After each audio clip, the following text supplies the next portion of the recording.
আসসালামু আলাইকুম বন্ধুরা, আজকে আমি তোমাদেরকে দেখাবো কিভাবে ডিএলএস আইডিকে জিমেলের সাথে অ্যাড করতে হয়। এটি খুবই সহজ। আজকে আমি তোমাদেরকে দেখাবো।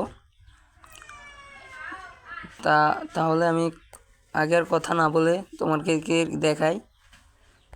আমি প্রথমে ডিএলএস আইডিতে চলে যাব। দেখো, ডিএলএস আইডিতে ঢুকে গেলাম আমি। এখানে কিন্তু আমার কোনো জিমেলের সাথে অ্যাড নাই। তাহলে আমি কি করব, সেটিং অপশনে ক্লিক করব।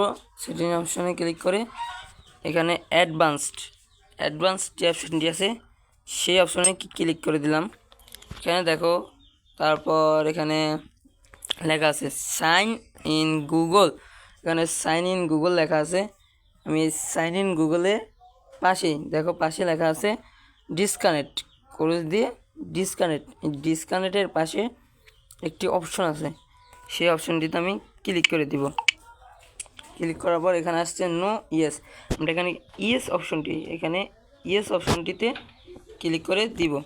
ইয়েস অপশনটি ক্লিক করে দিলাম।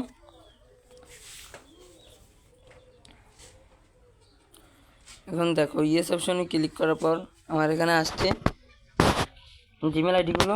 তোমরা চাইলে নতুন করে ডিএলএস আইডির জন্য আলাদাভাবে একটি জিমেল আইডি খুলতে পারো। আর তোমাদের কাছে আগের জিমেল আইডি থাকলে সেটির সাথেও কানেক্ট করে নিতে পারো। এখন আমি আমার আগের দুইটা আইডি আছে, তাদের ভিতর প্রথম যে আইডিটি, সেই আইডির সাথে কানেক্ট করব জিমেল আইডিটি। দেখো এখানে এখন আমার কি কানেক্ট হয়ে গেছে, ডিএলএস আইডি কানেক্টেড দেখাচ্ছে। দেখো, এখন আমি ডিএলএস আইডি থেকে বের হয়ে আবার ঢুকবো। দেখো, আমি এখন আবার ঢুকবো ডিএলএস আইডিতে। এখন দেখো,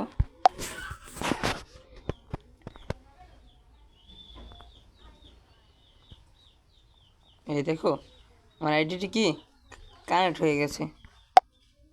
জিমেল আইডির সাথে আমার ডিএলএস আইডিটি কানেক্ট হয়ে গেছে। দেখেছো বন্ধুরা, তোমরা এইভাবেই চাইলে কানেক্ট করতে পারো।